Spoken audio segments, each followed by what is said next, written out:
Hey guys, Zach here. I know it's called football. I am sitting here after the Forest game, just absolutely gutted, man.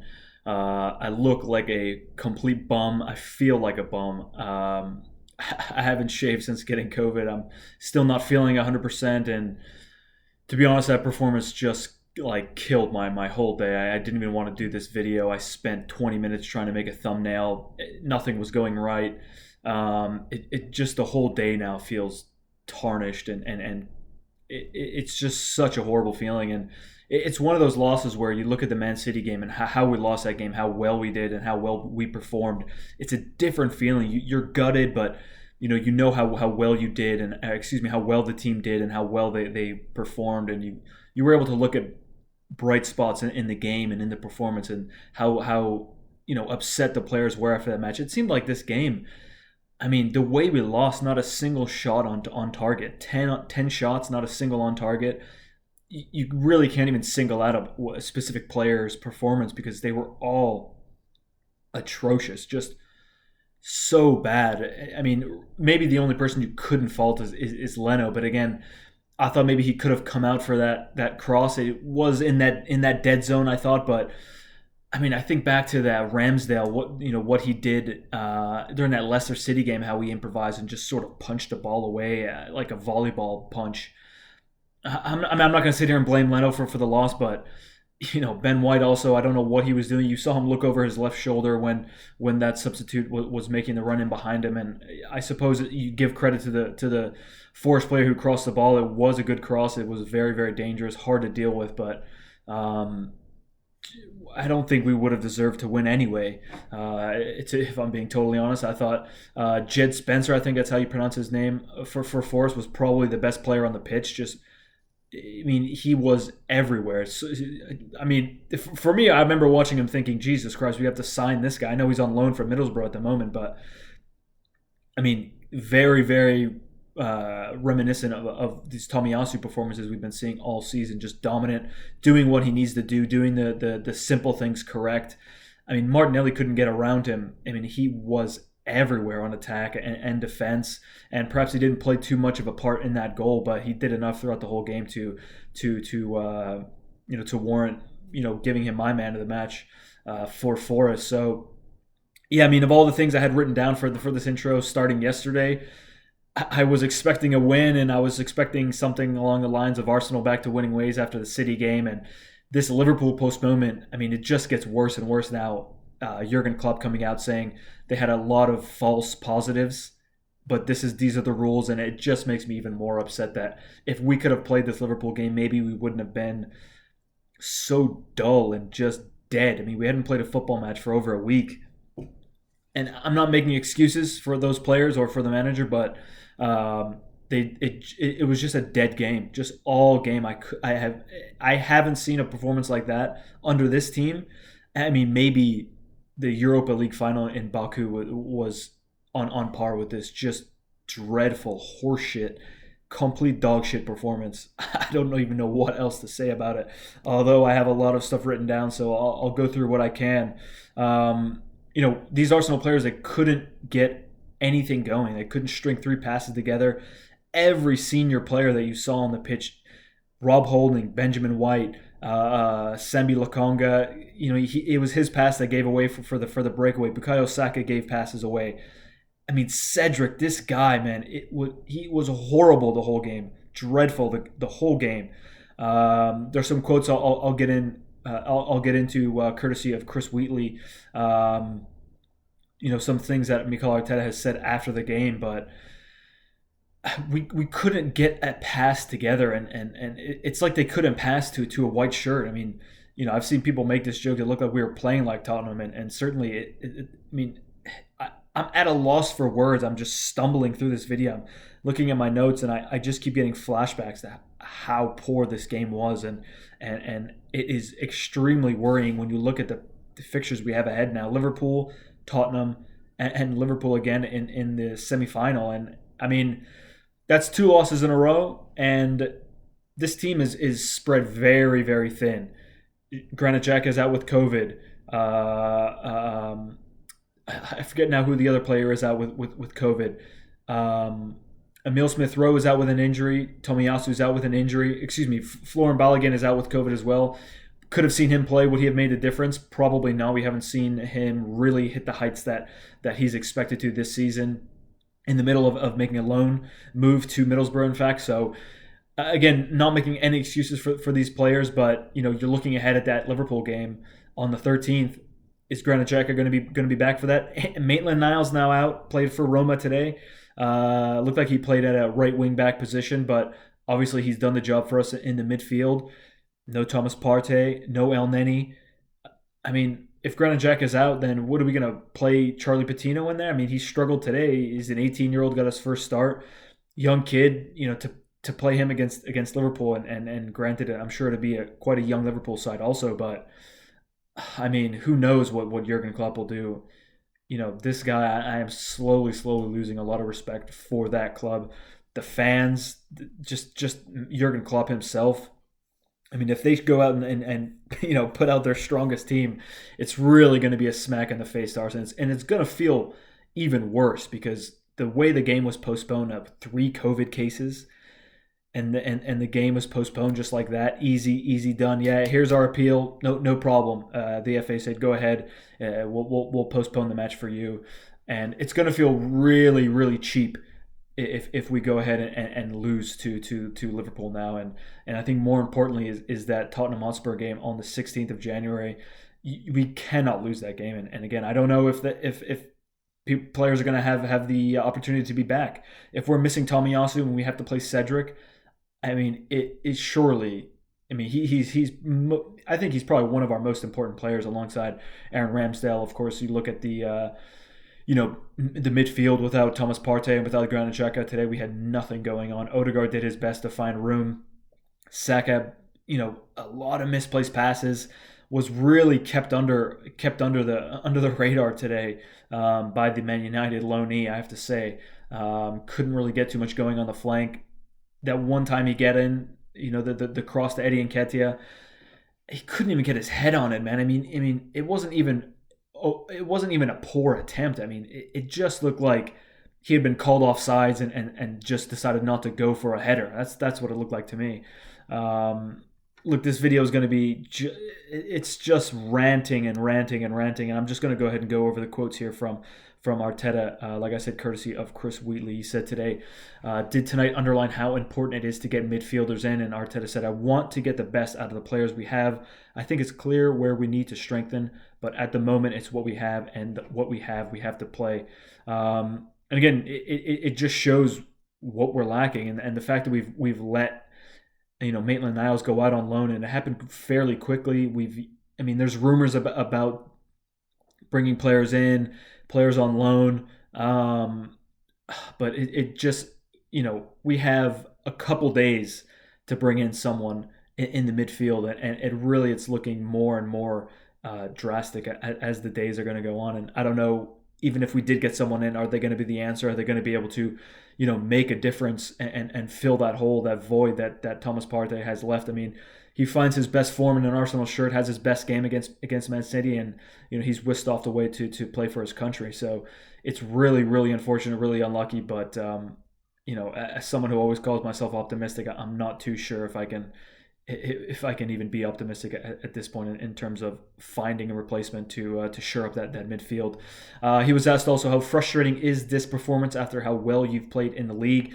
Arteta responded by saying, it's frustrating, but it happened. We have to analyze why it happened. We can talk about all the players we didn't have, which is 9 or 10, or the players that we had today. We should have done something different. And look, Arteta is not someone who's going to hide behind excuses. And really, I don't mean to mention Jurgen Klopp again, but I think he loves to have an excuse. He loves to bitch and moan. And I like the guy. He's a very, very good manager and super likable guy. But for me personally, he's making it very difficult to keep respecting him after the things that he says. I mean, he just moans about everything. And I have to give Arteta credit. Not looking for excuses, blaming himself, blaming the players. He said later on in the press conference as well. But look, it comes down to having the players on the pitch putting in a performance, and they didn't do the job today, not even close. Like I said, the players, the senior players, the players who've been starting for us, Bukayo Saka, Benjamin White, Martin Odegaard, even Martinelli, they didn't look up to it today. I thought Lacazette should have come on much earlier.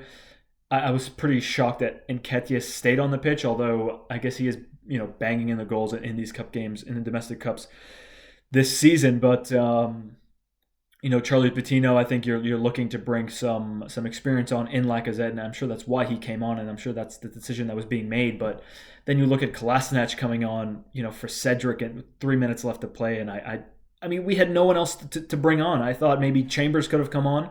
I don't know why said Kolasinac is coming on and the right back's coming off. I mean, Callum Chambers maybe doesn't score many goals. Obviously, doesn't have many appearances, but certainly if you're looking to dump balls into the 18-yard box, desperate to get a goal, he's more likely to get his head on a ball than Kolasinac, and surely better at crossing a ball than him. I mean, so I don't know. I don't know what the reasoning was, but um, you know, could Callum Chambers be an option in midfield? I mean, we just don't know. I mean, I don't think he's played in there under Arteta. I think I mentioned that in my last video, but you guys can let me know what you think. What can we do about the midfield? Let me know on Twitter or in a comment down there in this comment section. But I'm shocked, man. I'm really at a loss for words, and this probably is going to be one of my worst videos ever. It's just word vomit coming out. I'm so disappointed in that performance, and really it's not the fact that we're knocked out of the FA Cup so early again. Last season it was Southampton and in the fourth round, but just the way we were knocked out, the performance. It's I'm worried about the next games that we have. I'm worried about the performances coming up against Liverpool and Spurs. I'm upset that we're out of the FA Cup. Obviously, it's an opportunity to win a trophy this season, but I'm more worried about now what's going to come. The performances that we're going to see against these next games that we have coming up. That's more concerning for me than being knocked out of the FA Cup at the moment. So, look, he was asked about Granit Xhaka having a chance of being available for the games next week. He said, "I don't know. It will depend on the next few days how he's feeling." And some people will recover from COVID faster than others.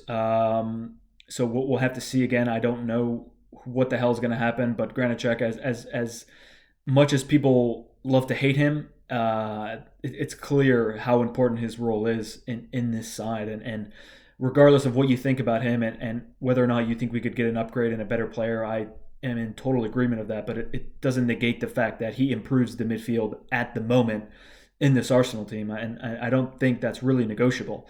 And say what you want about him, say what you want about the midfield and what that says about Arsenal's midfield, but he does improve the team, and until we get a player better than him, then he has to play in the team, and that's at least how I feel. And again, I don't really think that's too negotiable or really a crazy point to be made. I think it's just true.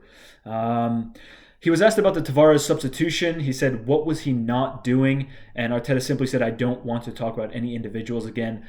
He's not a guy to throw players under the bus. And look, Tavares, I think, had 63% pass completion. It was really, really bad. I remember watching him. And I mean, again, I'm not signaling anyone out. I know maybe I did a little bit early on talking about Leno and Benjamin White about the goal, but I don't want to come at any player because we did not deserve to win the game, and that's a team effort. But look, he was poor in the first half, those first 30 minutes, and you have to look at the bench and you think, who were we going to bring on? I mean, Kieran Tierney, arguably one of the best players on the bench. You have Lacazette there, but you're bringing off a left back. You're not going to put on Lacazette there unless you want to move Bukayo Saka to left back, and surely too early in the game for that.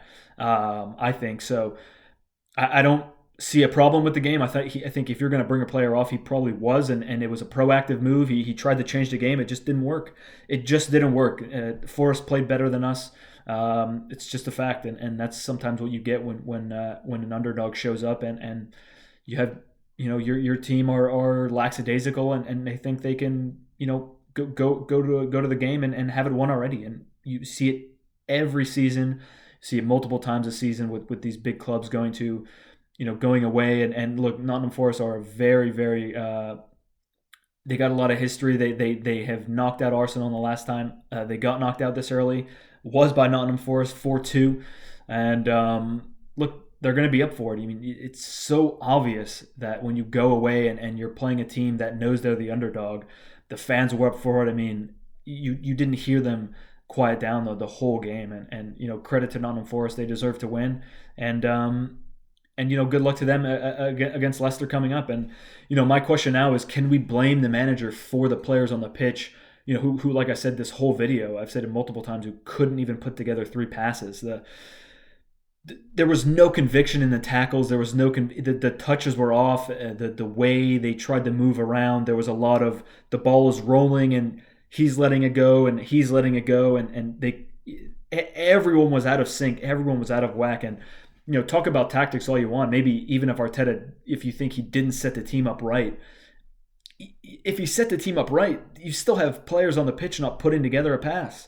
So I don't know. I mean, I just don't know who to blame other than the players on the pitch. And I know Arteta has taken some blame, rightfully, as he should. But it comes down to those players just getting the basic things correct, and they couldn't pass the ball.